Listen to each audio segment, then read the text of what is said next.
A Varig é um ícone, né? Uma empresa ícone do capitalismo brasileiro, né? Era uma empresa que ela mexia com um orgulho nacional.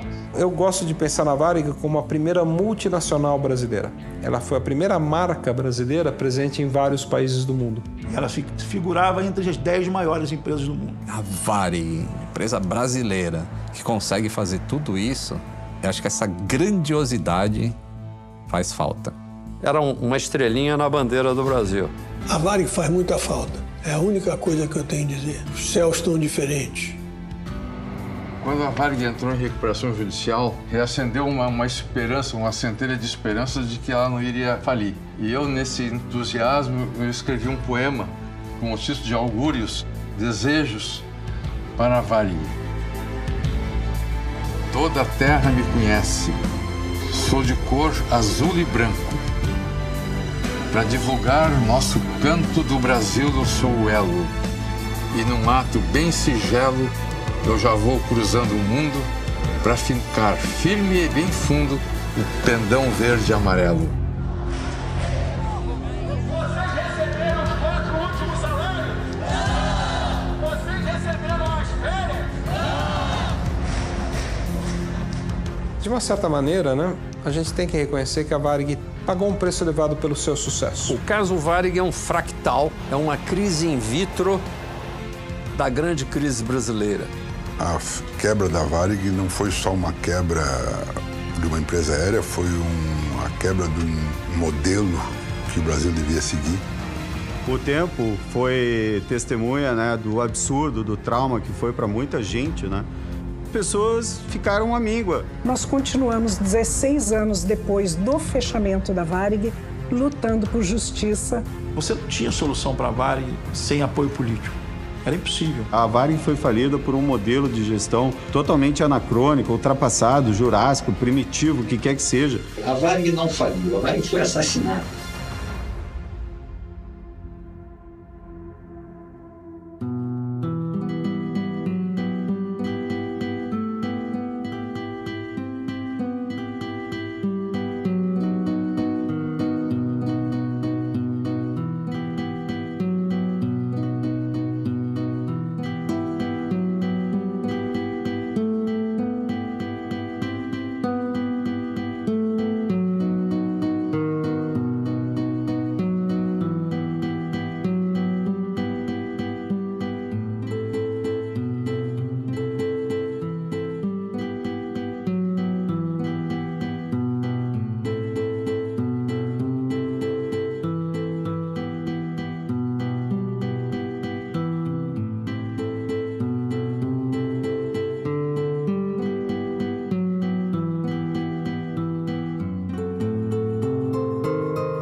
A Varig, uma das maiores companhias aéreas do mundo, que por décadas representou o Brasil nos céus internacionais, teve seu trágico fim em 2005.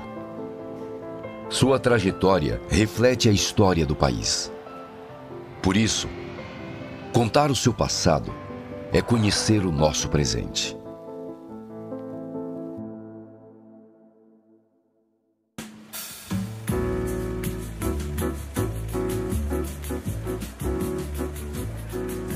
No início do século XX, o Brasil projetava uma imagem de paz e esperança para o mundo.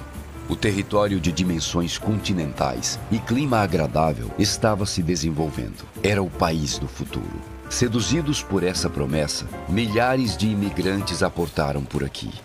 Entre eles, um ex-piloto da Força Aérea Alemã, Otto Ernst Mayr, um jovem que mudaria para sempre a história nacional.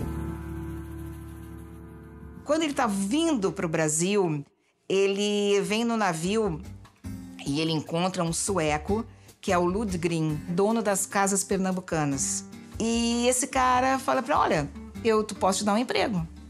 E ele, já arrumou um emprego no navio antes de chegar, né? E ao chegar ao Brasil, ele ficou impressionado com a dimensão do país e com a inexistência de uma empresa de transporte aéreo brasileira. E imediatamente criou um sonho, que era construir essa empresa.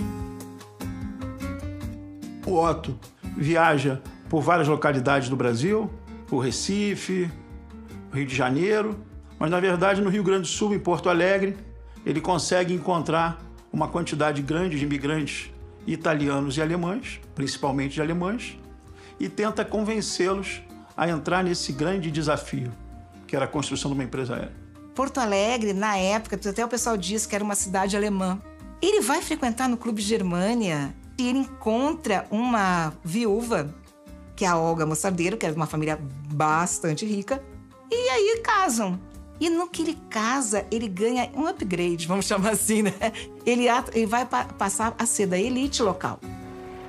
O trânsito entre importantes políticos e empresários significou a conquista de recursos para fundar uma companhia aérea. Bastava encontrar os ativos que dariam vida à operação. Ao voltar à Alemanha em busca de homens e maquinário, Otto descobriu que o próprio governo alemão queria investir na aviação brasileira por considerá-la um setor estratégico. Em troca de 21% da futura empresa aérea, conseguiu as aeronaves e os pilotos. Com isso, finalmente tinha em mãos tudo o que precisava. No dia 7 de maio de 1927, nascia a Aviação Aérea Rio-Grandense, a Varig, a pioneira. A primeira linha foi a 7 de maio de 1927, fazendo a Rota da Lagoa. Foi de Porto Alegre a Pelotas, Rio Grande, lá foi o voo inaugural. A Varig começa com um avião arrendado, que era um Dornier Val, um Atlântico, o BAA. Alguns dizem que o gaúcho desbate em função do avião da Varig. Eu não sei se é verdade, mas conta-se essa história. E esse avião é um hidroavião. Ele não precisou de fazer instalações do tipo fazer pista, fazer nada, porque pousava no Guaíba. Naquela época você não tinha, no transporte aéreo, pistas de pouso. Você não tinha aeroportos. Então todo o processo de pouso e decolagem das aeronaves após a Varig começar a funcionar eram feitos no Guaíba, o que era um grande desafio.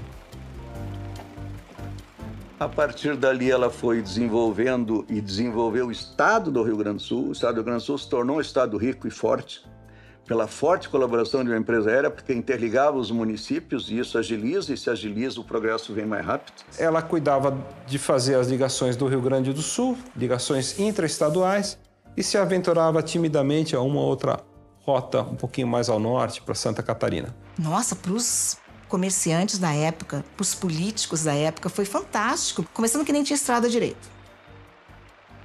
Os carros eram muito precários. Motores precários, ia naquelas estradas de terra, atolava.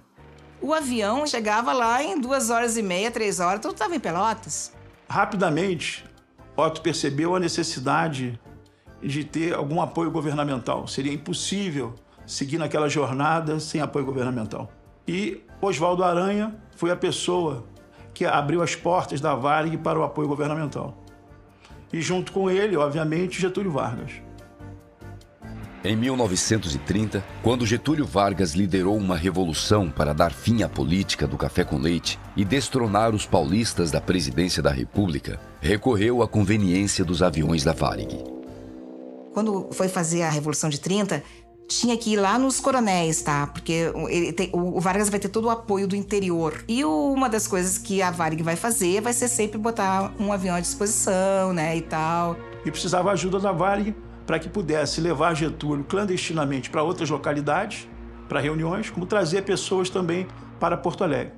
E a Varig fez isso. Cancelou voos de madrugada, por aeroportos, às vezes até clandestinos, tentando ajudar aquele que gostaria de ser o presidente da República e acabou sendo. Vargas conseguiu dominar as resistências internas e se estabelecer no comando da nação. Com sua ascensão, um novo Brasil surgiria, mais estatista e centralizador. Vargas adotou uma linha nacionalista, voltada para a modernização do país. Um processo que colaboraria para o desenvolvimento da Varig.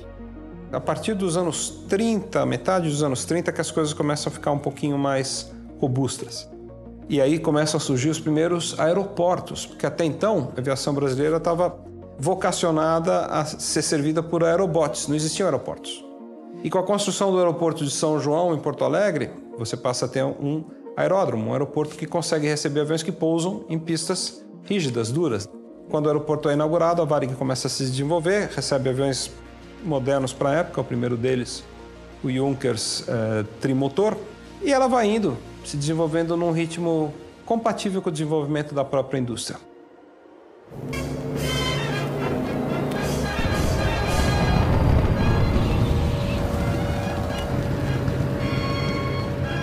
E no Brasil, você tinha uma bela discussão se o Brasil migraria para o eixo ou não. Getúlio Vargas tomou a decisão final de seguir com os aliados. Só que você tinha um processo de contrapartida de ambas as partes. Mas a contrapartida que o Brasil tinha que dar era que as empresas aéreas que existiam no Brasil deixassem de ser controladas por alemães e italianos. Teve os torpedeamentos de navios, e aí os brasileiros ficaram muito impactados com isso, os gaúchos aqui também. Então o alemão é o inimigo, é claro, é aquela época do Hitler. Então tem óticas alemãs que são quebradas, tem colégios que tem que mudar de nome. Oswaldo Aranha telefonou para Otto Maia e avisou que Otto Maia seria preso e que a empresa seria tomada por parte do governo. Ocorreria uma intervenção. A Varig perdeu o seu primeiro presidente, Otto Ernst Mayr, que foi obrigado a ceder à presidência pelo crime que ele cometeu de ter nascido na Alemanha. Antes de ser preso pelo governo Getúlio Vargas, Otto transferiu o comando da companhia para seu primeiro funcionário e homem de confiança, Rubem Martim Berta. Otto Maia poderia fazer muitas coisas. Uma delas era vender a empresa para o brasileiro. A Varig, na época, já tinha um porte importante, era uma empresa sólida. Mas ele não fez isso. Porque Otto Maia entendia que a empresa ela era dos funcionários. Porque graças aos funcionários ele construiu aquela organização. Então, nesse sentido, ele entregou a empresa para Berta com o compromisso que Berta, de alguma forma, construiria, junto com outros gaúchos, alemães e italianos, uma estrutura jurídica que viesse a proteger a Varig. E daí surgiu a fundação dos funcionários da Varig. Na verdade, isso foi uma tentativa de se proteger a Varig contra futuras intervenções, futuras ingestões políticas. No dia 7 de dezembro de 1945, era criada a Fundação dos Funcionários da Varig. A partir de então, a nova controladora da empresa. O funcionamento da fundação deveria simular uma experiência democrática na gestão da Varig, através de um mecanismo chamado de Colégio Deliberante. Composto por uma parcela dos funcionários, o Colégio Deliberante deveria escolher o presidente e vice-presidente da fundação e sancionar seus planos para a Varig. Esses funcionários eram só funcionários, não eram pessoas de nível de decisão. Era um secretário, era um mecânico, eu sei que depois de ficar tantos anos era levado para ser membro do colégio. Aquilo era um status. Os indicados, vamos dizer assim, para aquele colégio eram os funcionários mais antigos, que eram os funcionários que ele já tinha confiança, que ele já tinha recrutado há muito tempo, que tinham essa fidelidade à empresa. O sistema de governança da Varig, que acaba ficando famoso, tecnicamente chamado Colégio Deliberante, sempre foi bastante controlado por quem detinha o poder. No caso, inicialmente, o Rubem Berta e os membros do Colégio Deliberante praticamente concordavam. O povo brinca bastante que era o colégio concordante. As pessoas concordavam com o que estava ali, porque eles não entendiam nada, o cara era mecânico, o presidente dizia, vamos fazer isso, eles, vamos, pronto. O novo sistema concentrou nas mãos de Rubem Berta o poder então partilhado entre as centenas de acionistas. Com a manobra, Berta se viu livre para comandar a companhia e fazer valer sua vontade. E seria por essa liberdade e pelo exercício de suas ideias que a Varig conquistaria nas décadas seguintes uma nova posição no cenário brasileiro e mundial de aviação. Berta, que, como eu disse, tinha sido o primeiro funcionário da companhia, empreendeu um novo ritmo para a empresa. Rubem Berta foi um grande empresário na oportunidade, que ele realmente é responsável pela grande expansão e pelo grande nome que é a aviação aérea rio-grandense. Foi o grande idealizador, vamos dizer, o visionário, o presidente visionário da Varig, foi quem realmente a tornou internacional. A Varig começa a sonhar alto. O primeiro grande movimento nesse sentido é a compra da Aerogeral, que era uma empresa que voava até Natal, Rio Grande do Norte, e com isso a Varig se aventura para valer além da região sul e sudeste. Ela começa a voar para a região inicialmente nordeste, depois centro-oeste e norte do Brasil. Ela começa a expandir sua linha de serviço. E em 55 a gente tem mais um momento que eu acho que é decisivo, uma mudança, uma inflexão na curva histórica da Varig. Em 55 a Varig ganhou o direito de voar para Nova York. A linha de Nova York, ela tem uma importância fundamental na Varig. Por quê? Porque não foi apenas a possibilidade de uma empresa lá do Rio Grande do Sul voar para a capital do mundo ocidental, Nova York. Berta enxergou aí um desafio e uma oportunidade, porque os líderes enxergam mais as oportunidades do que os desafios. E Berta era um grande líder. Ele falou, puxa, eu tenho que competir com a mais poderosa companhia aérea do mundo, a Pan American. O que eu tenho que fazer para encarar os gringos? Avião, eu estou trazendo um comparável ao que existe de melhor, o Lockheed Super Constellation, que a Varig comprou especificamente para essas rotas. Mas aí ele teve uma sacada de gênio, de mestre. Ele falou, vou ganhar dos Yankees na qualidade do serviço. Vou fazer algo que eles não fazem. E aí chamou um amigo dele, o Barão von Stuttgart, que tinha um restaurante muito conhecido no Rio de Janeiro, um restaurante boate chamado Vogue, e falou para o Barão von Stuttgart, falou, eu quero a comida que você serve no restaurante servida nos passageiros que vão para Nova York.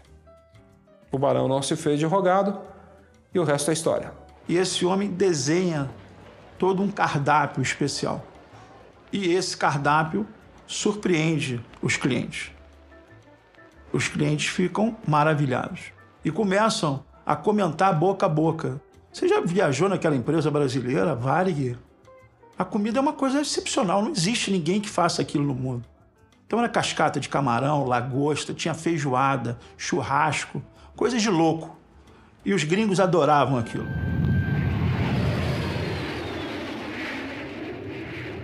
Quando os Constellations decolavam de Porto Alegre e faziam escalas em São Paulo, Rio de Janeiro, Belém, Ciudad Trujillo, na atual República Dominicana, para depois, só então, chegar em Nova York, eles eram tratados com o que tinha de melhor na culinária brasileira, aliás, com enorme orientação e inspiração francesa, e eram servidos vinhos como Chateau Lafite, que hoje é uma coisa impensável, você servia um vinho de 5, 6 mil dólares na primeira classe e eram servidos em todo o avião.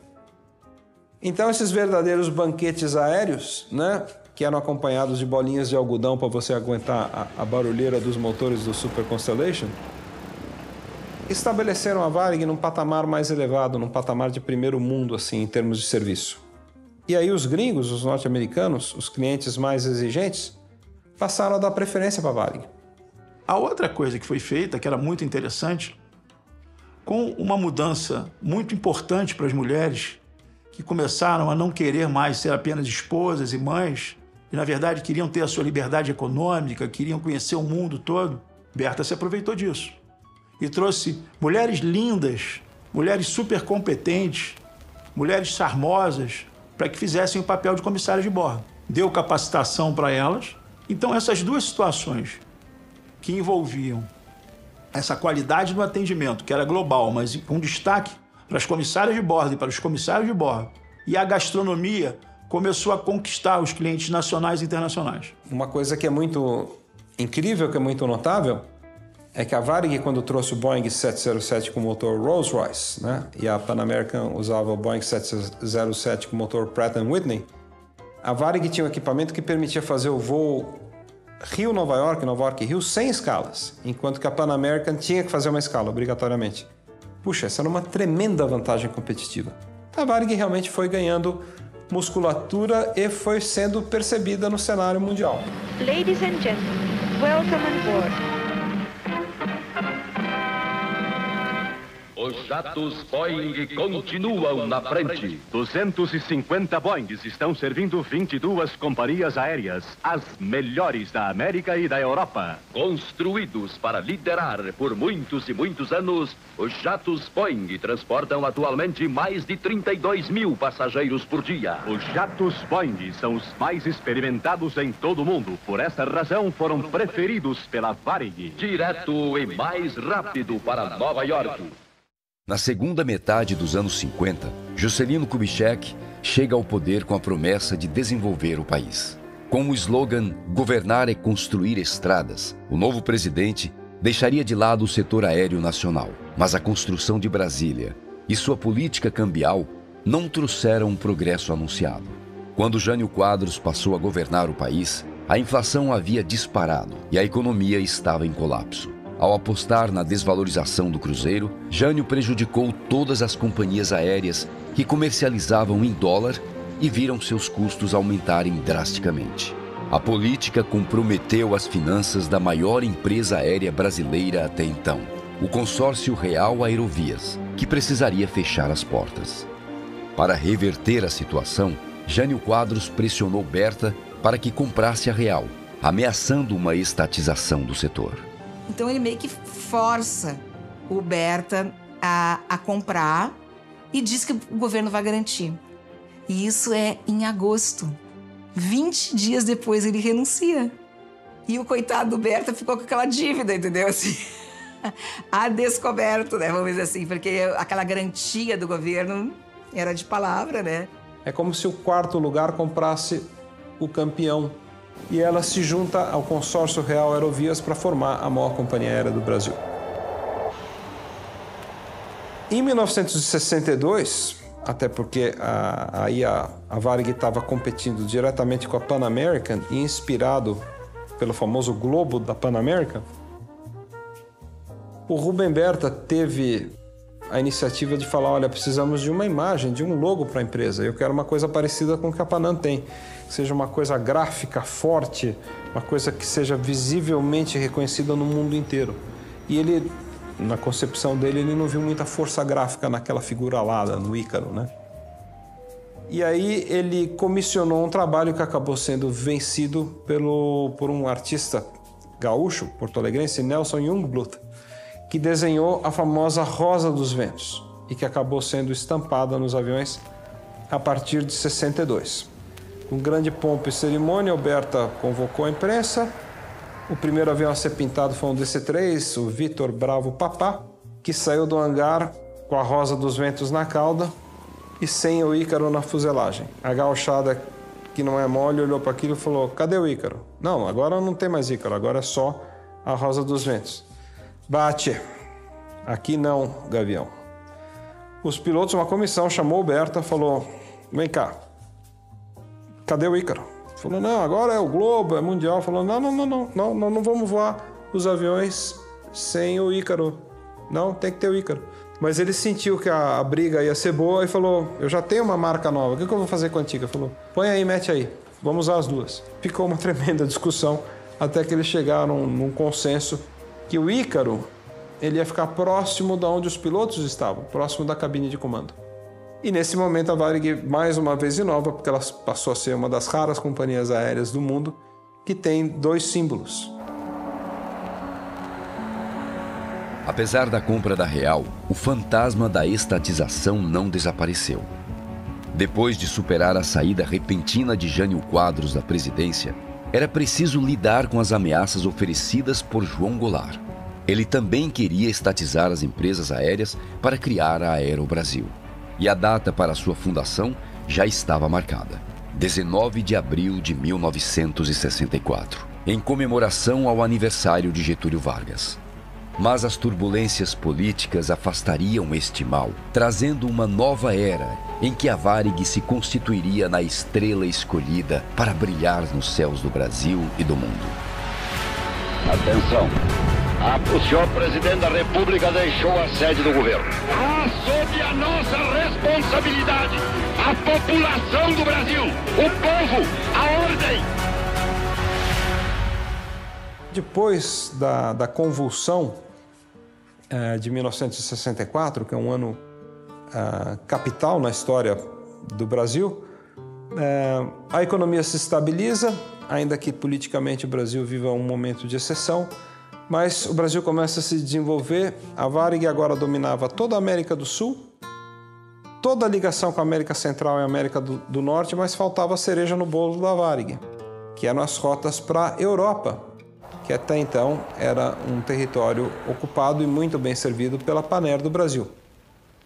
Aí a gente tem aquela passagem tenebrosa, infelizmente, da história, em que a Panair é assassinada, né, por decisões políticas.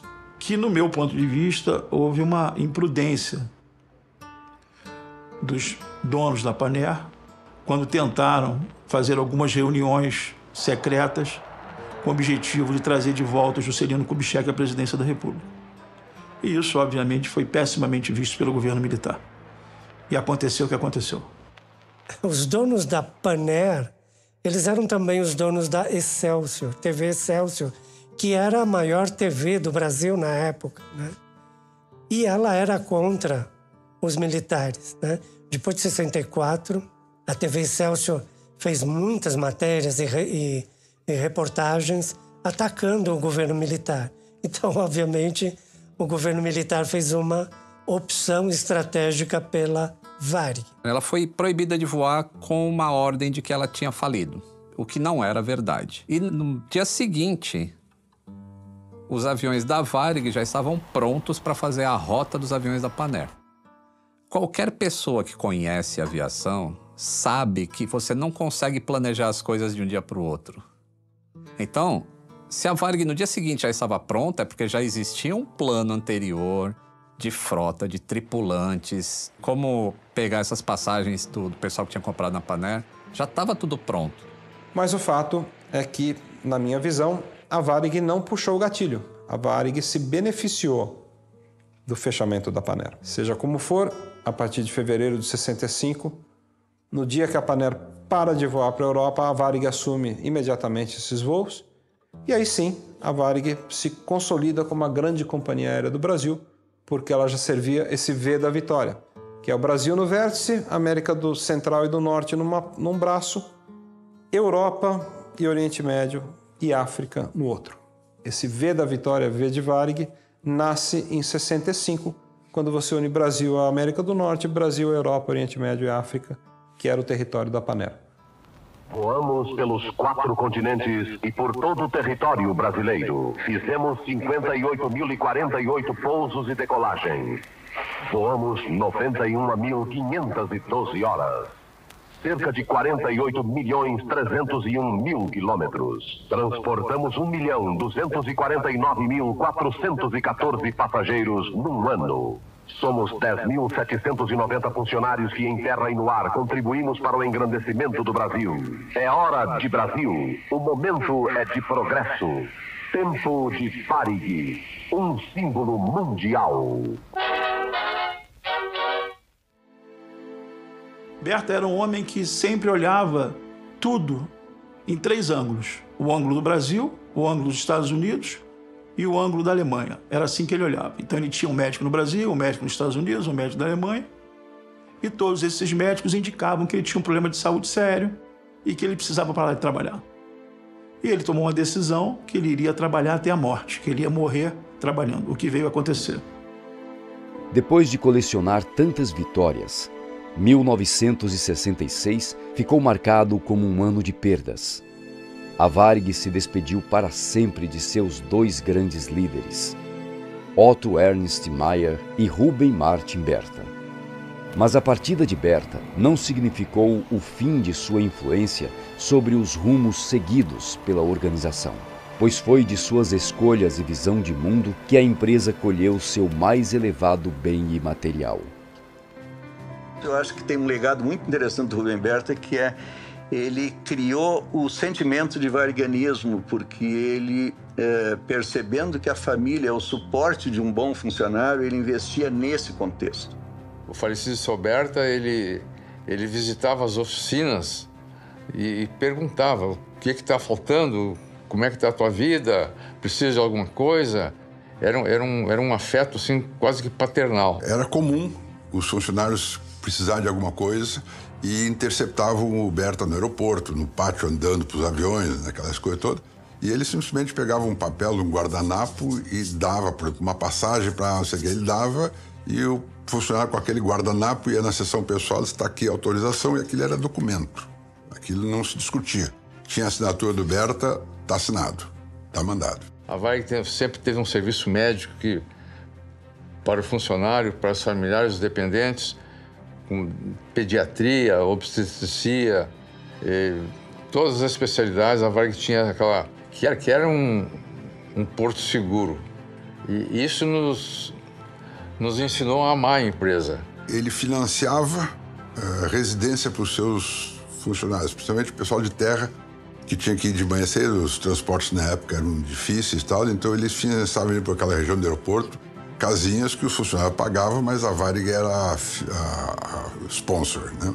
Então, tu imagina uma empresa que te cuida, uma empresa que te dá casa, uma empresa que criou o primeiro supermercado. Eles tinham um tipo de um armazém onde tu fazia uma relação de toda a dona de casa lá, né? A esposa do comandante, a esposa do mecânico, a esposa... Era para todos, né? Ela faz uma lista de compras e eles vão descontar só no mês que vem do teu salário. Com o falecimento de Berta, trabalhando numa mesa, teve um infarto fulminante. O que ocorre? Há uma certa briga interna pelo poder, o que é normal numa grande organização. Vários daqueles eram pessoas que trabalhavam na empresa desde a sua criação, praticamente, e tinham a ambição do poder. Só que aqueles que eram leais a Berta mantiveram a posição de Berta, que inclusive tinha feito uma carta que ia ler na Assembleia, e não pôde porque faleceu, na qual ele dizia que o Eric era o seu substituto natural. E o Eric foi colocado na presidência.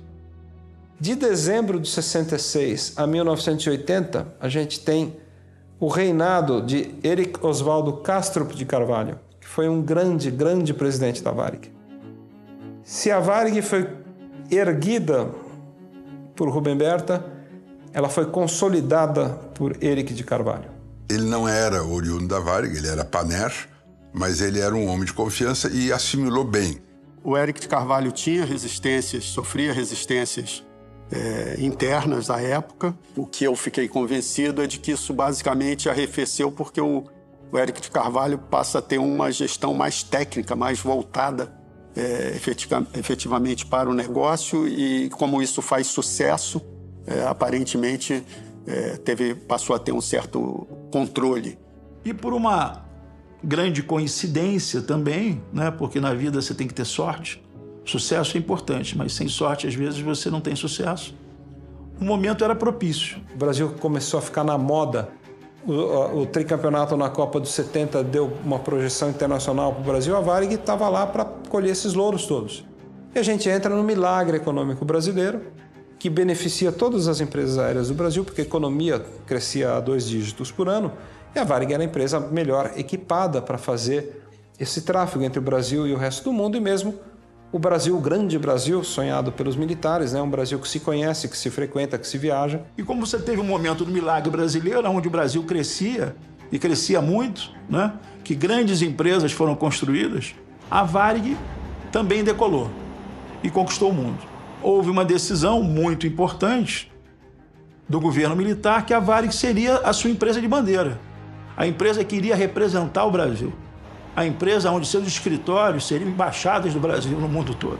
Sem dúvida, a Varig foi um posto avançado, né, da diplomacia brasileira pelo mundo afora. Às vezes estava sem dinheiro, estava numa situação difícil, né, numa situação de dificuldade muito grande fora, procurava uma loja da Varig, de alguma maneira conseguia fazer um contato com a sua casa no Brasil, conseguia que alguém trouxesse um dinheiro, conseguia ler o jornal, né, de casa, conseguia ler uma revista, alguma coisa.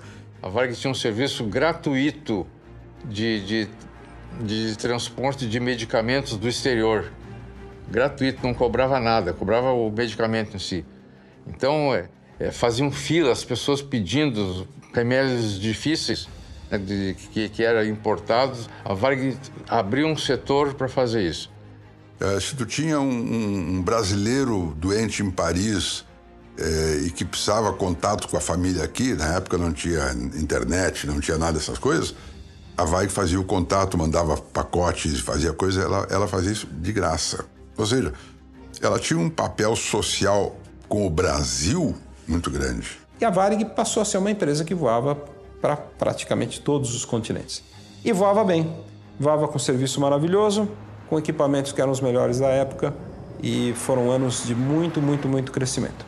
A brincadeira que é a Varig, a dona da noite, que foi motivo de campanhas comerciais e publicitárias, na verdade é até relativamente modesta. A Varig naquele momento era dona do dia e da noite. Era a empresa brasileira de maior relevância internacional e enorme impacto no Brasil. Para o profissional, o aviador no Brasil, a Varig era assim, a empresa dos sonhos. Como se diz em inglês, é Paramount, né? Era o topo do topo, né? O la crème de la crème, né? O exercício da profissão de aeronauta no Brasil, ele era concebido de uma forma genérica e de uma forma especial, que era ser o piloto da Varig. Não é à toa que ela ganhou diversos prêmios internacionais. Ela estava sempre entre as 3 melhores empresas aéreas do mundo, por causa do serviço. O serviço de bordo da Varig foi premiado na década de 70 como o melhor serviço de bordo do mundo. Isso é um marco que dificilmente uma empresa alcança, ainda mais uma empresa sul-americana. A Varig simplesmente foi a empresa no mundo de melhor resultado. E ela figurava entre as 10 maiores empresas do mundo. E logo depois disso, a presidência é assumida pelo seu Hélio Schmidt, que era parente do Rubem Berta, né? E que, de uma certa maneira, carregou a tocha da tradição na Varig pelos anos 80. O Hélio era muito mais, como o Berta, era carismático e consultava muito as pessoas e tomava atitudes em consenso. Durante esta fase, em números macro, você tinha uma Varig com cerca de 2 bilhões e meio, pouco mais, pouco menos, de patrimônio líquido positivo e dona da frota de aeronaves quase que 100%, mais 90% da frota própria.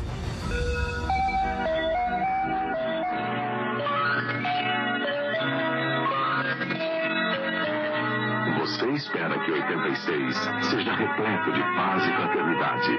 Nós também.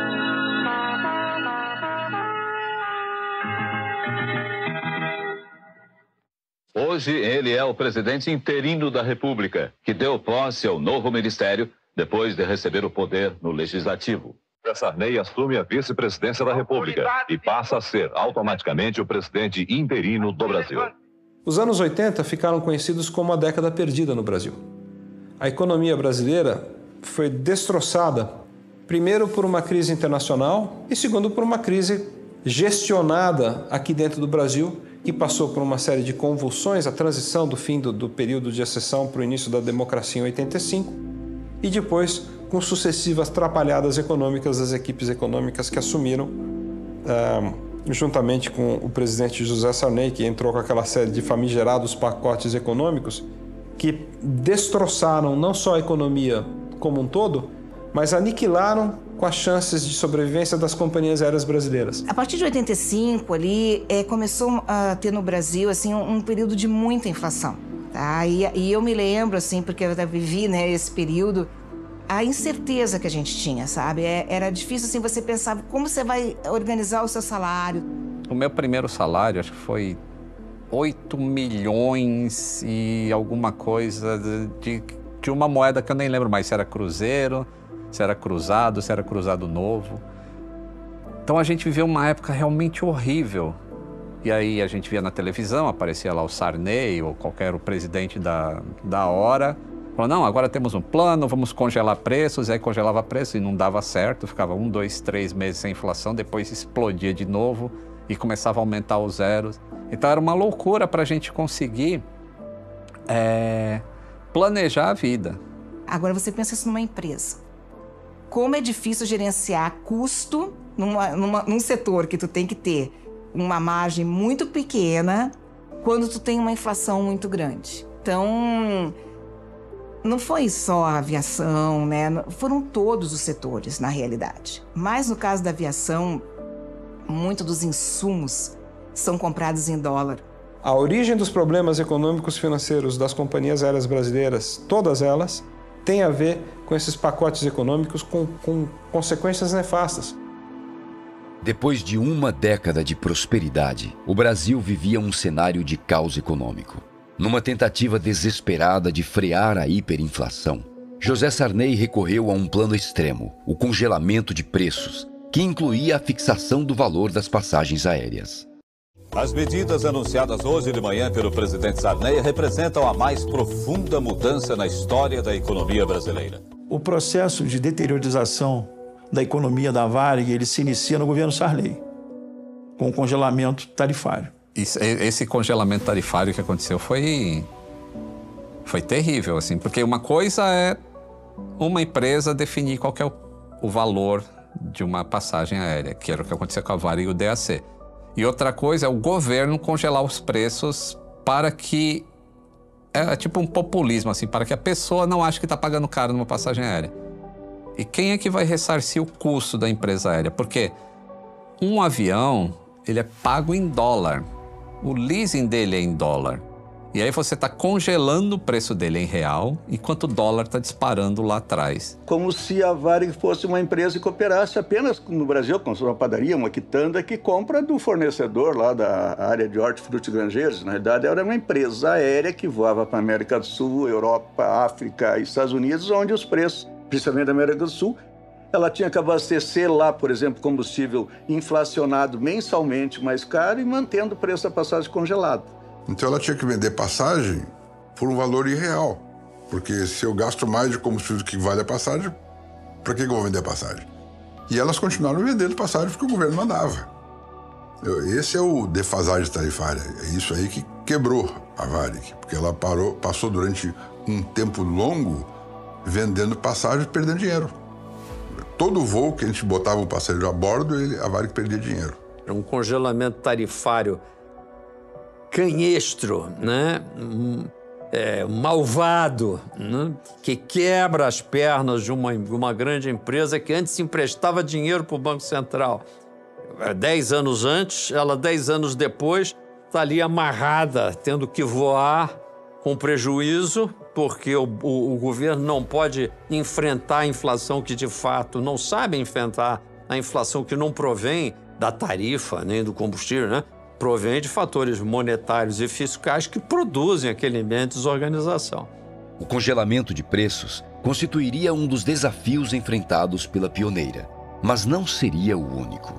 Dentro da organização, a Varig também sofria com reveses administrativos. A fase de seus grandes líderes havia ficado para trás. Na gestão do Hélio Smith, na minha opinião, eu acho que ele escolheu algumas pessoas para dirigir certos departamentos na Varig, muito mais baseado em escolhas pessoais do que em competência técnica ou em preparo acadêmico. Eu acho que as escolhas da diretoria a partir do Hélio Smith, muitas vezes são mais construídas em cima de, infelizmente, de relações pessoais e muito menos em torno de talento ou capacidade. E empresa nenhuma sobrevive a isso, né? Minha visão de gerência técnica, né? Me parecia que a Varig não conseguia uma gestão eficaz nos seus custos. E eu fui me dando conta que a governança, o estilo de gestão da Varig era bastante perdulária, porque ninguém se preocupava com o custo. Vamos fazer o melhor. Quanto custa? Não quero saber, vou fazer o bom e bonito, né? Eles serviam um bife de 300 gramas. Um bife de 300 gramas é bastante, sabe? Assim, é um pratão, assim, o passageiro achava o máximo. Só que muitos daqueles bifes de 300 gramas as pessoas nem comiam todo, porque era bastante. Vinha outras comidas, tinha salada, tinha outras coisas. A bandejinha era bem farta, assim, tudo. Tinha sobremesa e tal.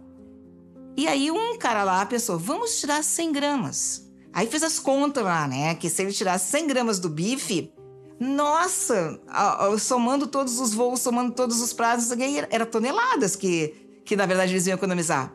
Mas como é que é? O diretor de comercial lá, não, isso aí é miséria de vocês. Como é que vocês querem tirar isso aí? Isso aí é a tradição da Varig. Então tinha essas lutas assim, sabe o velho contra o novo, sabe? Essa coisa assim, ó. Vamos economizar nisso. Não pode. Imagina, isso aí é uma tradição. Nessa época, nesses 7 anos que eu fiquei no treinamento, nos primeiros meses que eu tinha assumido o cargo, recebi de um alto setor da empresa com um recado assim: Scherer, vai vendo aí a compra do simulador de MD-11. Nós tínhamos vários simuladores, tinha 747, 67 e tal.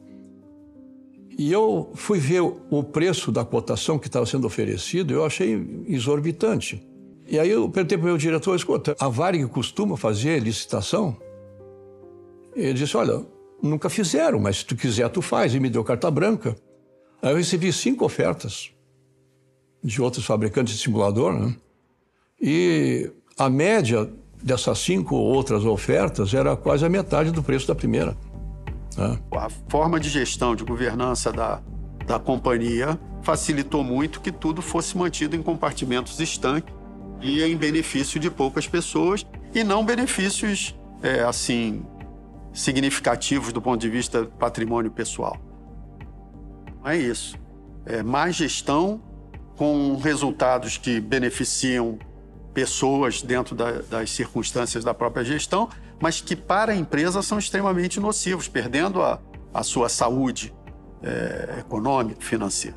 A gestão de pessoal, ela era um pouco bagunçada sim, porque eu, por exemplo, eu tive um erro no meu salário uma vez, veio errado o holerite. E aí eu perguntei para o meu amigo que entrou comigo no mesmo dia, fazia a mesma função e o dele não estava errado, estava certo.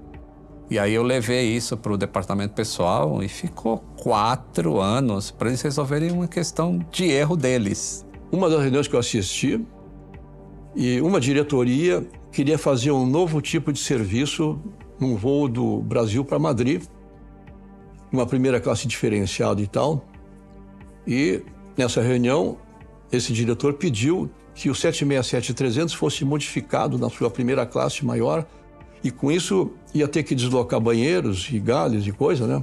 E o que acontecendo, depois de muito dinheiro gasto, muitas horas extras de projetos de modificação e reconfiguração e tal, e os aviões ficaram prontos no final de março. E foi anunciado para esse diretor: olha, os aviões estão prontos, como pedido, pode operar agora no início de abril. Qual a modificação? Aquela pedida em janeiro. E eu ouvi. Não precisa mais, continua a mesma coisa. Esse tipo de coisa eu assisti muito.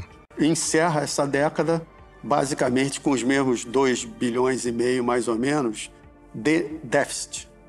E a frota já tinha sido toda vendida e praticamente toda realugada. Agora paga aluguéis para terceiros para o uso das suas próprias aeronaves. O seu Hélio passa um período bastante difícil de gestão. Infelizmente, não foi um período de sucesso, por mais esforço que ele tenha feito junto com a sua equipe, mas ele faz o sucessor. O sucessor do seu Hélio é o Rubel Thomas. O Rubel, ele era mais ele. Ele tinha um estilo de administração diferente. E errava muito, exatamente porque ele não tinha consenso. E esses erros começavam a botar a gente numa situação complicada. E é fundamental lembrar que a transição do governo Sarney traz à presidência da República Collor de Mello. E Collor de Mello tem uma agenda extremamente negativa em relação à Varig. O primeiro presidente eleito após a promulgação da nova Constituição tomava posse de um país sem muitas esperanças. As recentes crises e a inflação geravam incertezas para o futuro. Após meio século de uma economia fechada e desenvolvimentista, o Brasil dava um passo rumo ao progresso quando a equipe econômica do governo federal decide pela desregulamentação de alguns setores da economia. Com a proibição das importações decretada pelos militares em 1976, a indústria automobilística brasileira, num país apaixonado por carros, tinha que se contentar apenas com a Ford, Volkswagen, GM e a Fiat. Nos meses iniciais de seu governo, Collor suspende as barreiras para a importação de veículos e abre o mercado nacional para as marcas estrangeiras. Após uma simples assinatura do presidente, os brasileiros então poderiam degustar os carros que nunca puderam ter. O setor da aviação não ficou de fora da nova proposta.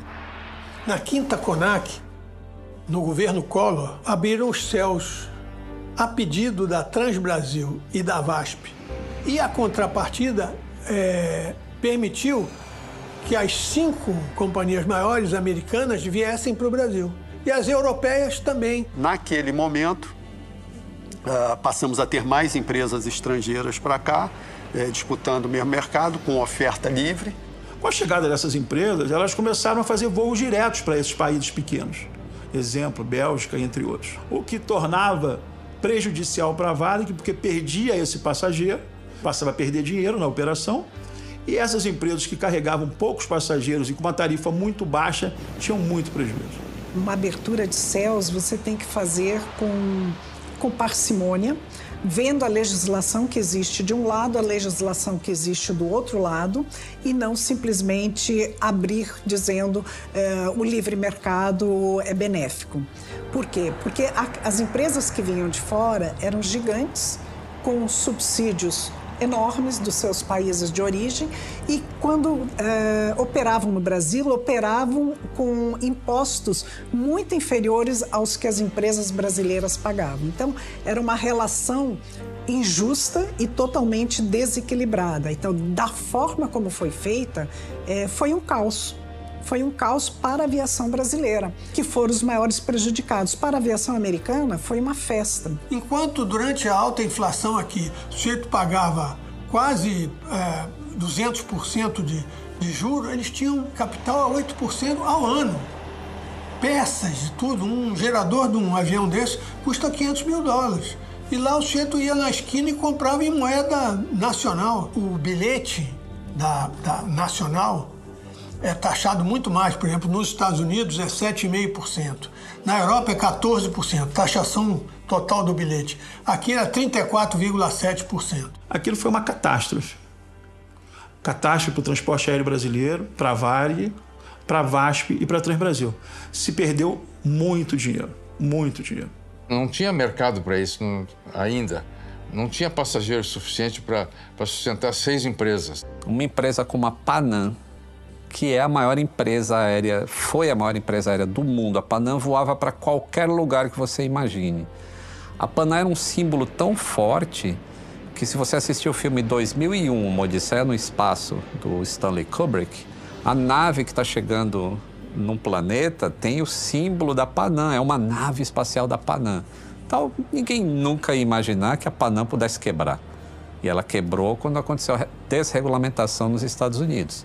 Se os gestores da Varig tivessem observado que a desregulamentação ia chegar no Brasil, talvez tivessem tomado outros tipos de ações para proteger a empresa. Não tomaram. Então, quando veio a desregulamentação, aí começou a derrocada. Aí foi prejuízo em cima de prejuízo, tanto da Varig, quanto da Transbrasil, quanto da VASP. Todas as 3 gigantes, elas não existem mais hoje, por causa da desregulamentação e da competição. Apesar das políticas liberais na importação, as políticas cambiais não haviam mudado. Assim como seus antecessores, o plano de Collor para combater a inflação incluía o congelamento de preços, mas com uma novidade ainda mais perversa: o confisco das poupanças. A medida gerou um caos. Sem acesso ao dinheiro, as pessoas não tiravam mais férias e passaram a poupar o pouco que tinham. O então presidente da Varig, Rubel Thomas, enfrentou uma situação nunca antes vista na empresa. As dívidas acumuladas e a concorrência acirrada, tanto no mercado nacional quanto internacional, exigiam da companhia uma mudança radical. O Rubel tem uma história interessante porque a gestão dele foi marcada por alguns erros estratégicos incríveis, né? No momento em que o mercado de aviação demandava passagens menores, valores menores, ele defendia uma empresa aérea com serviço premium, passagens caríssimas, etc., alta qualidade, etc. Em final, foi um grave erro que acabou comprometendo ainda mais o pouco capital que a Varig tinha para sair da crise. Percebendo que as coisas estavam saindo do controle e que a empresa estava grande demais para ser dirigida por apenas um só homem, a Fundação Rubem Berta toma uma medida drástica. Então, em maio de 94, foi dia 14 de maio de 94, eu li uma carta no colégio dizendo da indevida estrutura de acúmulo de cargos, etc. E aí propunha que fosse criada uma comissão para modernização dos estatutos da Fundação que privilegiasse a independência dos três poderes, etc.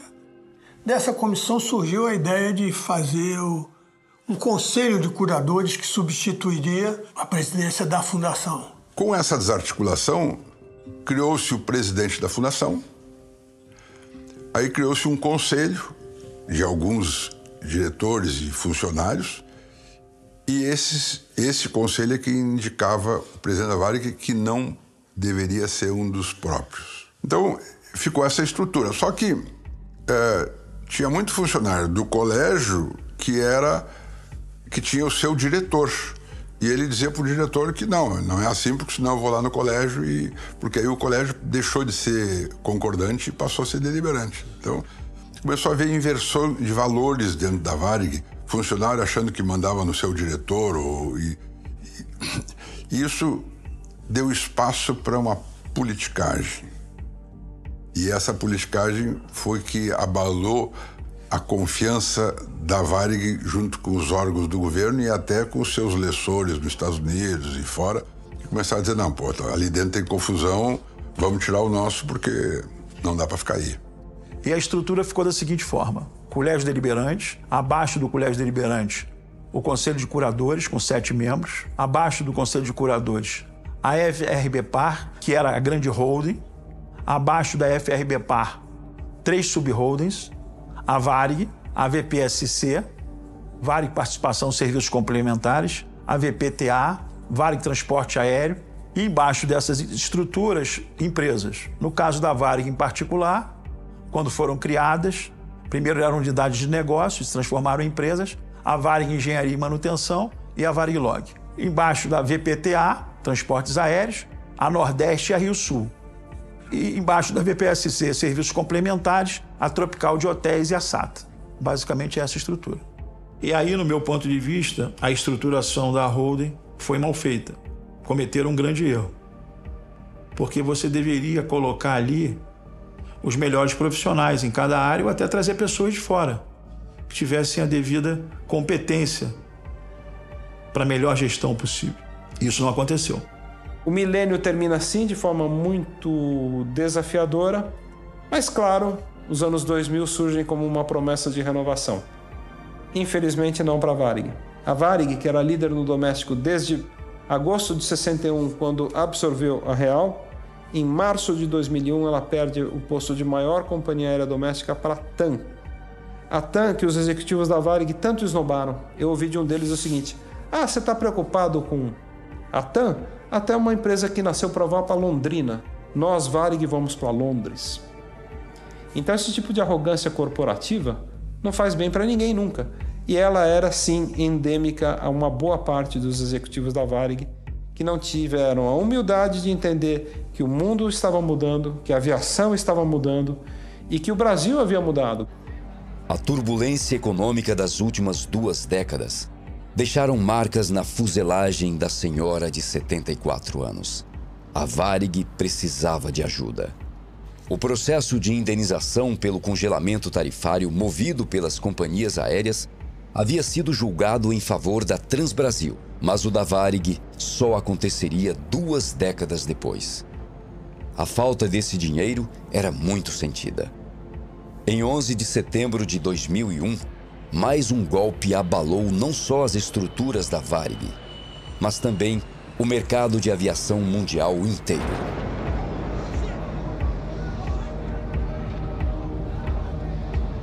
No ano seguinte, a seleção brasileira trazia a taça do Penta nas asas da Varig, símbolo do final de uma era.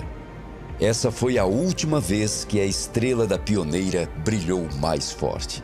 Mesmo endividada, surgia com o novo governo uma esperança para dias melhores.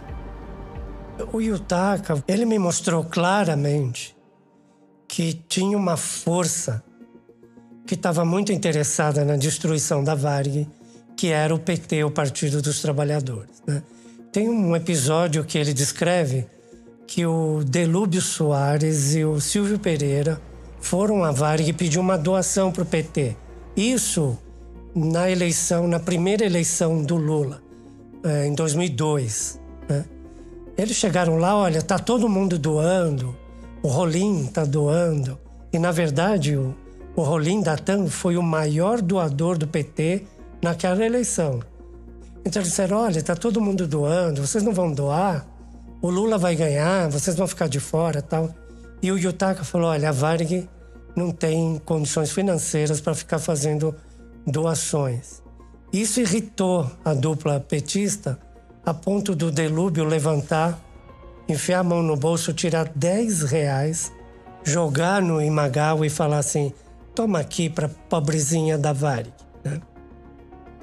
O Yutaka me garantiu que ele não doou nada, nenhum recurso para a Varig. Mas outras fontes me disseram que a doação foi feita, assim, depois de muita conversa e pressão. Digo para você, todas as campanhas do PT e da CUT eram patrocinadas pela TAM. Se você entrar no site do TSE, fácil, tem isso no livro Caso Varig que eu acabei escrevendo, tá lá, é só ver quem patrocinava, como patrocinava, isso fica muito claro. Quando o Lula assumiu, o Zé Dirceu, que tinha vindo de Cuba, foi para Curitiba, estabeleceu relações com o Rolim e começaram a articular isso. Quando a gente assumir, a gente faz isso aqui, a gente levanta a TAM e quebra a Varig. Cabe também destacar que o presidente do BNDES, à época, Lessa, afirmou para a revista Isto É que foi impedido de ajudar a Varig pela Dilma Rousseff, pelo José Dirceu e pelo Palocci. Eu sei que, talvez, as intenções deles não fossem aquelas que nós gostaríamos. Mas o fato de ministros impedirem uma solução ao presidente de uma instituição importante como o BNDES deixa uma grande preocupação em relação à postura do governo no processo de salvação da Varig. Vou me reservar para não declinar o nome, mas um ministro do STJ viajou muito antes do Lula ser eleito de Porto Alegre para Brasília ao lado do José Dirceu. E houve qualquer atraso, um passageiro atrasado, etc. E dito pelo próprio ele avisou a gente na época disso. Disse assim, se o Lula ganha, essa empresa está frita. Palavra do José Dirceu. E eu não posso relatar, mas uma pessoa que estava diretamente ligada ao PT, eu não consegui falar com ele, eu queria ter autorização para dizer o nome dele, disse claramente para mim em Brasília, o PT não vai ajudar a Varig, o PT quer destruir a Varig. E nós sabíamos, através de um professor nosso que tinha um irmão do MR8, que a Dilma dizia isso nas reuniões, que ela queria destruir a Varig. Eu estou colocando para vocês que a força do governo, a força do BNDES é algo enorme. Você lutar contra o governo que quer te destruir, a tua sobrevivência é muito difícil. Então a Varig é uma empresa heróica, porque ela passou no governo Collor, quando o Collor queria destruir a Varig. Não entendo que isso aconteceu no governo Sarney, não entendo que isso aconteceu no governo Itamar, mas entendo que, infelizmente, isso aconteceu no governo do PT. Dilma Rousseff, ministra da Fazenda na época, afirmou ser favorável a qualquer plano que ajudasse a salvar a Varig, desde que não utilizasse dinheiro público. O presidente Lula afirmou para jornalistas do Itamaraty que outras empresas de aviação como a TAM e a Gol vinham crescendo, não cabendo ao governo salvar uma empresa falida por seus déficits, que para isso existiam outras instâncias como a Lei das Falências. Linhas de crédito não eram aprovadas pelo BNDES e a Petrobras estava cobrando adiantado o combustível. A Varig precisava de uma solução rápida para se manter viva. E foi o próprio governo federal que fez a proposta. O César Cury, que também deu uma entrevista aqui, ele deixou muito claro para mim, nas duas conversas que a gente teve, eles queriam um processo de fusão Varig e TAM, onde nem a Varig nem a TAM comandariam a empresa, mas teriam pequenas participações. E o César Cury falou claramente, dizendo, olha, eu conversei com eles e eu falei, mas quanto a Varig vai ter nessa nova empresa? E o governo disse, não mais do que 5%. E eu falei, tá bom, tudo bem. 5% dessa nova empresa, tudo bem. Mas e a TAM? A TAM vai ter o resto? E eles disseram, não. Quem vai controlar a empresa é o governo. Então, a proposta do governo era criar uma estatal. Né? Ou, se não fosse uma estatal, um dos tais campeões que o PT criou, a rodo, JBS, Oi e vários outros, né? Onde o governo teria interesse e botaria ali seus comandantes, e a Varig também seria uma delas, né? E o César Cury me disse claramente, a Varig não se opôs a isso. Para a gente, tanto fazia. Se a Fundação Rubem Berta pudesse ficar com alguma coisa, estaria bom, né? Quem se opôs a isso foi a TAM. A TAM não quis ser encampada, ela recusou e depois ela é vendida. Ela faz uma associação com a Latam, né? E cria essa empresa aérea que está aí, mais ou menos, né? Apesar da fusão das duas empresas ter sido rejeitada por ambas, o governo fez com que as companhias compartilhassem as vendas das passagens e os seus aviões. Com a falência iminente, não restava outra alternativa.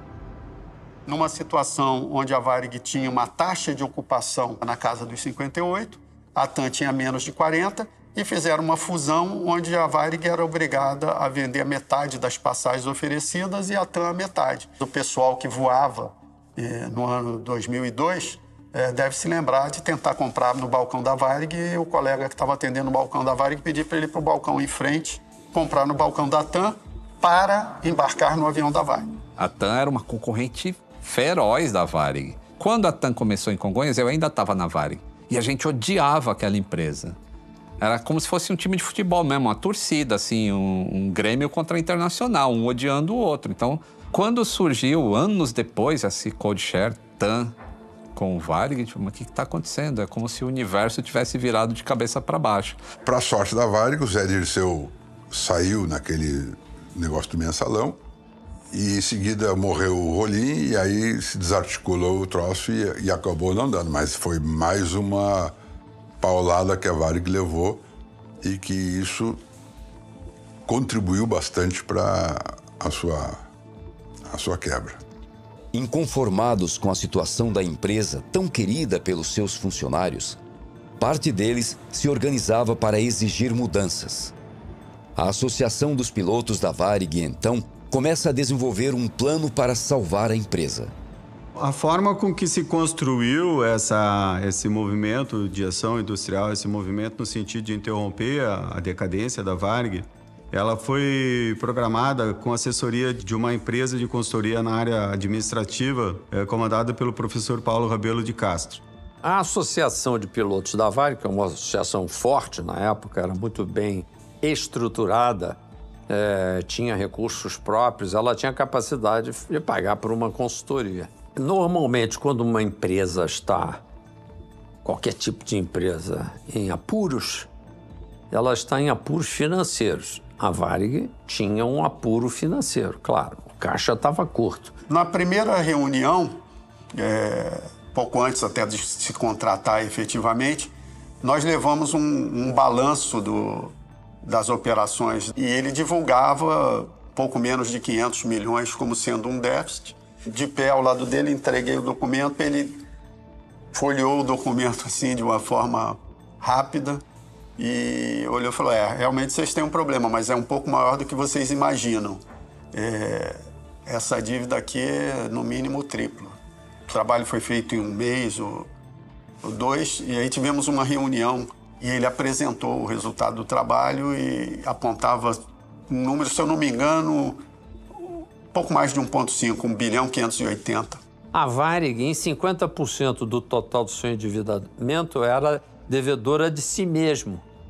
Por que era devedora, não mas a si mesmo? Porque eram os próprios operadores das aeronaves, comandantes, mecânicos de voo, comissários, pessoal de terra, os variguianos, que eram os credores do seu fundo de pensão, que não era abastecido porque a Varig queria fazer caixas. Eu pago depois, já que vocês não estão usando todo o aéreo. Se é um pecúlio, deixo para pagar. 50% da dívida era renegociável. Daí a solução partia exatamente dizer, bom, então se eles são credores, deixa os caras trabalharem para irem buscar o seu próprio crédito. Depois o Banco do Brasil era governo. Mas quem era governo? Não era o governo que estava devendo uma ação de congelamento tarifário que praticamente cobria todo aquele crédito e ainda sobrava? Então, se você olhasse os dois lados do balanço, um ativo contingente, que dependia de uma batida final de martelo da morosíssima justiça brasileira. Se tivesse resolvido a ação de congelamento tarifário, fazia um mata-mata com o setor estatal e a Varig já estava estabilizada. Um economista que tinha sido meu contemporâneo de colégio, Paulo Rabeiro de Castro, sujeito brilhante, etc., mas que fez um plano de auxílio à companhia meio mirabolante. Ele queria pegar todo o dinheiro do Aeros, dos contribuintes, inclusive as contribuições dos aposentados e tudo, para capitalizar a empresa, né? E aí eles estariam no comando da empresa. Quer dizer, não há nada que pudesse ser razoavelmente aceito. Mas eles fizeram muito movimento, assim, muito farfalhar de penas por aí, na mídia, com passeatas, etc., com aquele intuito brando que era salvar a companhia, mas a dificuldade era na alta política, que não se sensibilizava com aquelas passeatas, né? Percebendo que não iriam ser ouvidos, a APVAR decide iniciar um movimento político. Os deputados da bancada gaúcha se reuniram para defender a empresa, que era um orgulho para o Estado. Reuniões em Brasília eram constantes, mas nenhuma solução foi encontrada. Greves e protestos também foram meios que os pilotos encontraram para fazer valer a sua vontade. Mas a diretoria da Fundação Rubem Berta não via essas ações com bons olhos. Essas pessoas, pelo fato de terem se rebelado contra esse modelo, elas foram demitidas no auge desse movimento que foi capitaneado, que foi liderado pela Associação dos Pilotos, e imediatamente passaram a compor uma lista, né, negra, que foi distribuída universalmente, mundialmente, né, e foram pessoas que de alguma forma politicamente acabaram sendo perseguidas. Nós fomos demitidos por uma forjada justa causa, mas foi por uma causa justa, né? Atropelaram tudo o que se pode ver de normalidade de direito. Nossas fotografias foram expostas nos aeroportos, nos períodos talvez mais ditatoriais da história, né?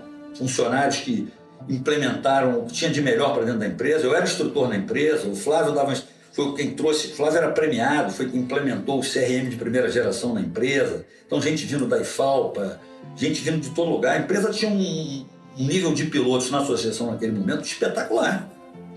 Eles simplesmente nos demitiram,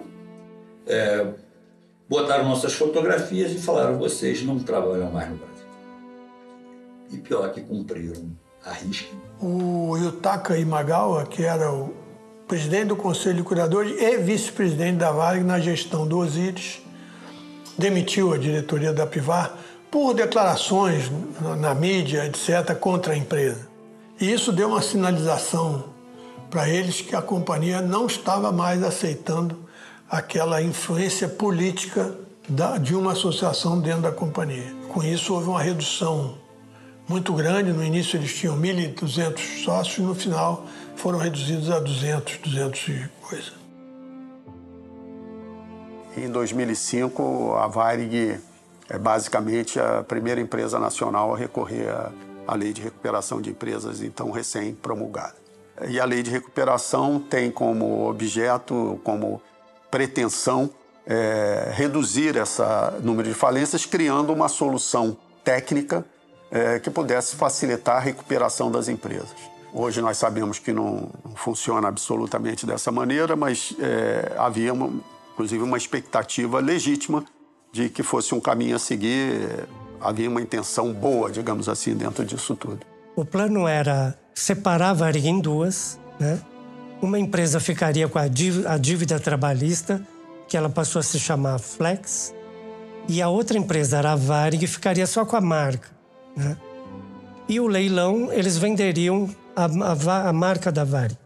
E o juiz deixou claro, se um dos credores da Varig votar contra, a Varig vai ser liquidada, vai à falência, né? E naquele momento, o representante da General Electric levantou a mão e falou: a General Electric, que é credora da Varig, vota contra. Aí o juiz falou assim: você tem consciência de que esse seu voto vai levar a Varig à falência? Ele falou: tenho. Eu tenho consciência. Bom, é isso que você quer? É isso que eu quero. Nisso levanta uma pessoa do sindicato e fala: eu tenho um questionamento, né? Qual é? A General Electric não pode votar nessa assembleia porque ela não é mais credora da Varig. A GE vendeu a dívida dela, a dívida que ela tinha da Varig, ela vendeu para o JP Morgan, o banco JP Morgan. E o juiz olhou para o representante da GE e falou: isso é verdade? E o cara da GE falou: mas nós temos uma procuração do JP Morgan para votar dessa forma. Aí o juiz falou assim: se você tem uma procuração, por favor, apresente. O banco não nos enviou ainda. Aí o juiz falou: sinto muito, o seu voto não é válido. E, dessa forma, o voto da GE foi descartado e o plano de salvação da Varig foi aprovado. Foi feito um leilão. Uma empresa estranha deu um valor de 30 e poucos milhões e comprou a marca da Varig. Passado 1 ou 2 semanas, essa empresa vende a marca da Varig para a Gol por 300 e poucos milhões de reais. Ou seja, eles tiveram um ganho aí de 10 vezes o que eles pagaram, né? E foi uma coisa muito estranha, né? Porque a Gol estava lá, a Gol podia dizer: eu dou 60, eu dou 40, e seria um lance maior. Mas ela não deu. E a Gol leva a marca da Varig, né? De uma forma estranha, mas depois tem uma razão para isso, né? Um dos grandes medos da Gol era que qualquer juiz trabalhista dissesse: você comprou a Varig, então você é responsável pelas dívidas trabalhistas. Mas, com essa intermediação, que é evidente que era proposital, os créditos trabalhistas, as dívidas trabalhistas morriam ali. Porque a Gol comprou a marca não no leilão, mas de um terceiro, né? Uma maneira de tirar as dívidas trabalhistas do meio do caminho. Quando a liquidação da Varig é consolidada, o que ocorre com as ações da Gol? Elas crescem 600%. Então, ficou evidente para mim que a General Electric tinha muito interesse que a Varig fosse liquidada, porque isso catapultaria o valor das ações da Gol que a GE tinha. Então, a GE estava no conselho de credores da Varig, não para salvar a Varig, mas para destruir a Varig. Eu era contra o leilão da Varig, sabe? Porque eu sabia que existiam coisas nebulosas Se tu comprar por um preço e vender por 10 vezes o preço, etc. Isso tudo é uma combinação, infelizmente, mais abrangente nesse negócio todo. E é por isso que eu não queria entrar nessa recuperação judicial de jeito nenhum. Em um processo acusado de irregularidades, um grupo de empresários e um fundo de investimentos americano conseguiram arrematar parte da Varig no leilão por 52,3 milhões de reais. Apenas 8 meses depois, eles venderiam a operação para a Gol Linhas Aéreas por 324 milhões de reais.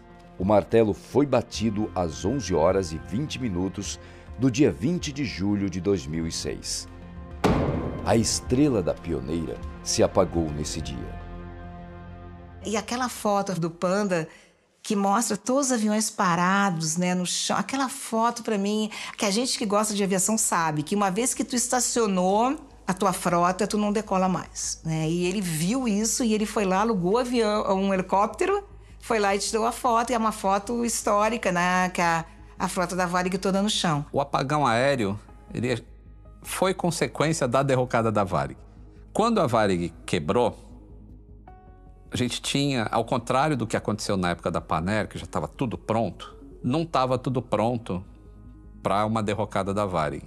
Então, diversas linhas internacionais que precisavam ser feitas deixaram de ser feitas e outras caíram no colo da empresa que assumiu essas rotas, que foi a TAM. E ela não tinha tamanho nem capacidade suficiente para gerenciar tudo isso. E aí começou o apagão aéreo.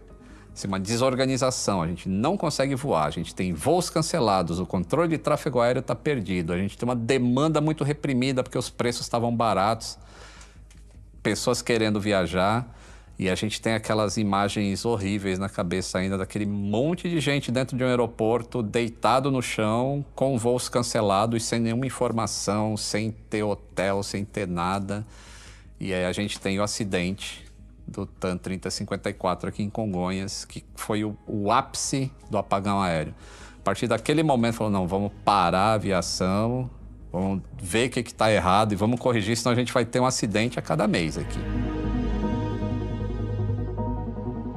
Bom, a pergunta que não quer calar, né? Eu me pergunto, por que uma empresa com 85% do mercado internacional e 65% do mercado doméstico teria interrompido a atividade de uma forma abrupta, né? Ou não tão abrupta, praticamente anunciada, né? Porque os últimos anos da Varig foram anos bastante difíceis, visivelmente difíceis, né? E a gente se vê se perguntando repetidamente por quê. Mas, basicamente, a questão do fim da atividade da Varig é ligada à administração, a forma com que ela era administrada, né, e a forma com que se estabeleceu o modelo de governança corporativa da Varig. Se eu não me engano, em 1967, o último discurso do Rubem Berta, na reunião do Colégio Deliberante, ele produziu uma carta, inclusive essa carta existe até hoje, onde ele postulou que a empresa não poderia ser destruída por um inimigo externo, que o maior inimigo da Varig estaria lá dentro mesmo. Quando o Rubem Berta criou a Fundação dos Funcionários da Varig, rebatizada Fundação Rubem Berta após sua morte em dezembro de 66, ele criou a fundação pensando em um mecanismo que impedisse a Varig de ser comprada, porque, vamos dizer assim, a propriedade da Varig foi pulverizada entre os funcionários. Sem saber, ele criou um mecanismo, e não era essa a intenção, que conferia à Fundação Rubem Berta um poder de veto, um poder extraordinário. Todas as medidas dos executivos da Varig tinham que ser chanceladas pela Fundação e pelo Colégio Deliberante, muitas vezes conhecido como Colégio Delirante, lá de Porto Alegre. Eu, na conclusão do livro, eu digo que a Fundação Rubem Berta cometeu muitos erros, né? O momento que ela precisava enxugar despesa, demitir gente, cortar custo, cortar voos que não eram competitivos, produtivos, né? Ela não fez isso. Ela tentava, de toda maneira, manter uma imagem que a Varig não tinha condições de manter. Isso gerou dívida, etc. e tal. O que acontecia? Uma decisão rápida na Varig demorava, às vezes, mais de 6 meses para ser tomada. né? Uma decisão de mercado, uma decisão que exigisse enorme rapidez e celeridade, né? Podia demorar 60 dias, 6 meses, às vezes até 1 ano para que fosse tomado, né? Para de alguma forma ir buscar o mercado. Mais do que isso ainda, né? Acabou por se detectar um modelo de administração quase que familiar, né? Com um cunho e um caráter assim de ligações políticas dentro da empresa que beirava o compadrismo, né? Eram empresas onde os administradores eram compadres de alguma forma e a decisão de um, né, podia facilitar a vida de outro. Então havia uma espécie de simbiose dentro da empresa onde parasita e hospedeiro se relacionavam em prol, né, de um resultado que tinha um caráter mais individual do que corporativo, né? A Varig era muito bem administrada, sim, senhor. Não tinha essa história de empreguinho e amiguinho, não. Ou ele era competente ou ele não entrava. Querer imputar a falência da Varig à má administração, a má preparo dos seus funcionários, eu não concordo. Eu não concordo. Eu não acredito que a falência foi em função administrativa e operacional. A falência foi uma questão política. As pessoas que eu conversei, que trabalhavam lá, algumas dizem que foi totalmente culpa do governo. Nunca é só culpa de um lado assim. Quem investiga acidente aéreo sabe que não existe um só culpado por um acidente. Então, a mesma coisa acontece com empresas que vão à bancarrota. Então, não foi só o governo, mas o governo teve uma participação sim, e a Fundação Rubem Berta também. A instabilidade do Brasil e todas as medidas radicais que são tomadas, elas são muito prejudiciais para o meio empresarial. Uma das coisas mais importantes para o Brasil, que dificilmente a gente tem nos vários governos, é estabilidade, é segurança, e a Varig, ela sofreu isso por muitas vezes. Quando as Torres Gêmeas caíram, o governo americano injetou mais de 11 bilhões de dólares nas companhias aéreas americanas. Injetou, porque o volume de viagens aéreas caiu bastante. Depois desse acontecimento, muita gente ficou assustada e tal. O governo brasileiro não colocou um centavo na Varig e nas outras empresas do setor. Não, elas tiveram que se virar por conta própria, né? Então você percebe, enquanto países como os Estados Unidos valorizam e preservam as companhias aéreas porque sabem que elas são estratégicas, né? No Brasil, elas sempre foram deixadas ao Deus dará, né? Sempre foram deixadas à deriva. Com o fim das operações, os mais de 10 mil funcionários da Varig, a maioria sem receber seus salários por 4 meses, foram demitidos. No primeiro dia de demissões, 5 mil funcionários receberam o aviso por telegrama.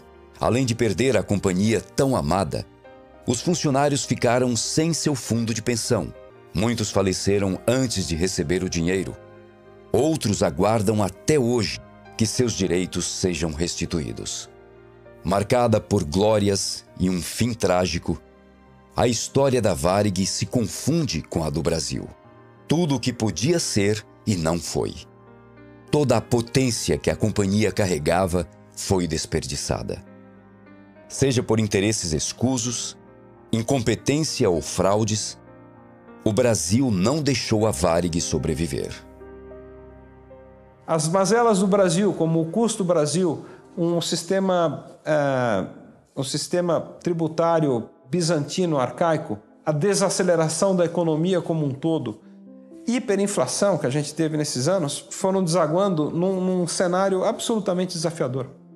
Eu posso falar porque eu comecei a ser executivo de companhia aérea nessa época, e companhias aéreas vivem disso. Você compra um avião hoje para receber ele daqui 4, 5 anos. Ninguém tem bola de cristal. Como é que você faz esse planejamento sem saber como a economia vai estar? Que moeda a gente vai usar no país? Então, se você me perguntar por que a Varig fechou, eu te respondo, porque estava aberta. A Varig fechou machucada por efeitos exógenos, efeitos externos à companhia, que machucaram a economia, o sucesso e a sobrevivência da VASP, da Transbrasil e da própria TAM, que eram as grandes companhias da época. Eu não entendo como é que uma empresa aérea consegue operar no Brasil. Assim, a gente vê balancetes todo trimestre e é só prejuízo, prejuízo, prejuízo. A carga tributária é muito alta. O governo joga contra as empresas aéreas. E é por isso que a gente não tem diversas cidades que eram atendidas no passado, até na própria Amazonas, que hoje não são mais atendidas, estão abandonadas. Por que o Brasil tem que cobrar o preço mais alto dentre todas as nações do mundo para combustível de aviação? Isso eleva o preço das passagens desde a época da Varig pioneira no Rio Grande do Sul até hoje. Então vou repetir a frase que é pesada, mas é o que eu realmente acredito. O país do amanhã, o país de ordem e progresso, é uma falácia. A gente tem, na verdade, o país mais desperdiçado do mundo.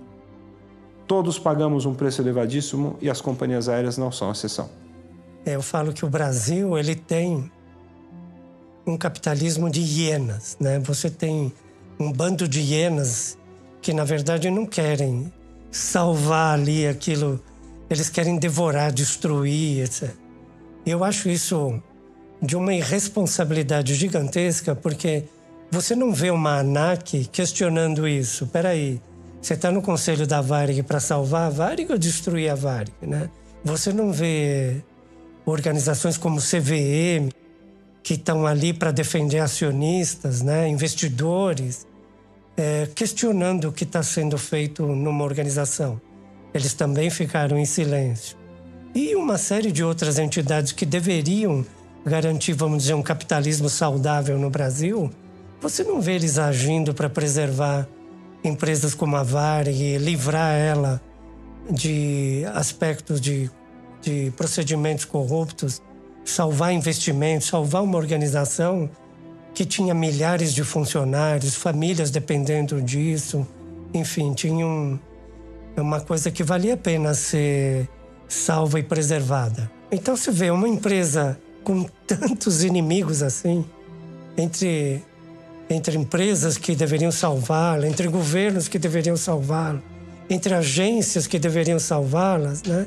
A Varig resistiu bravamente, né?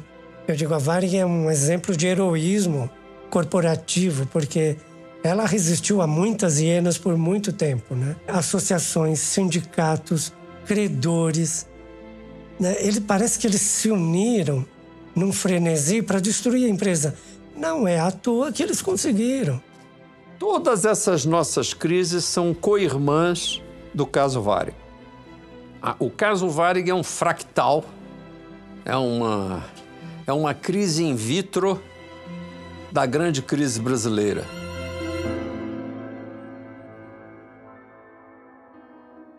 O descaso do governo com a Varig. Infelizmente, o governo federal não deu a devida atenção ao pedido de socorro da Varig. Mesmo tendo uma solução fácil, rápida e sem necessidade do uso de dinheiro público, preferiu virar-lhe as costas, permitindo que milhares de trabalhadores perdessem seu emprego, deixando que uma empresa genuinamente brasileira, com tecnologia, estrutura, equipamentos de primeiro mundo, fosse esquartejada e que seus funcionários ficassem desamparados, bem como o país à mercê de apagões e caos aéreos. O governo federal, através do BNDES, emprestou milhões de dólares para a Venezuela.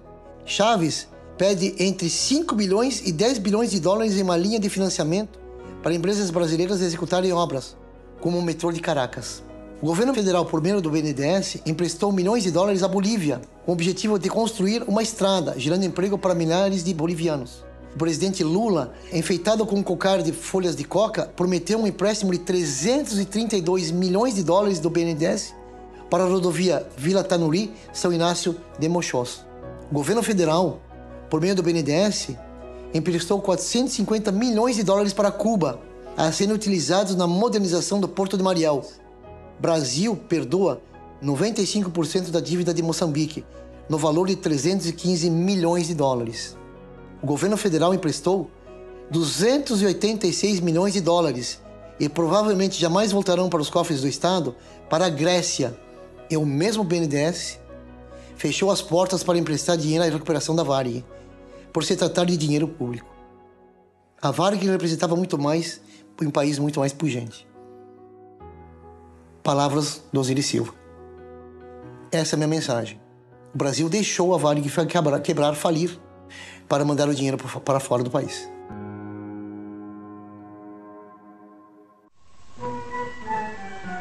Estrela brasileira no céu azul, iluminando de norte a sul, mensagem de amor e paz, nasceu Jesus, chegou o Natal.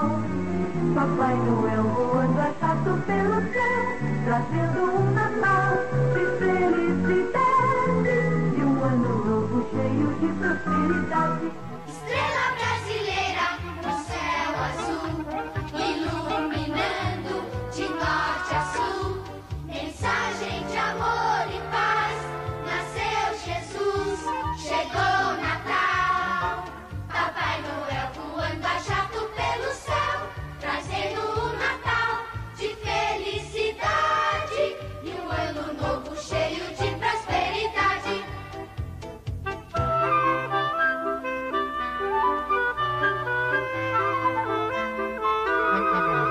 Papai Noel voando a jato pelo céu, trazendo um Natal de felicidade e um ano novo cheio de prosperidade. Estrela brasileira no céu azul, iluminando de norte a sul, mensagem de amor e paz. Nasceu Jesus, chegou o Natal. Papai Noel voando a jato pelo céu, trazendo um Natal de felicidade e um ano novo cheio de prosperidade. Papai Noel voando a jato pelo céu, trazendo um Natal de felicidade, um ano novo cheio de prosperidade.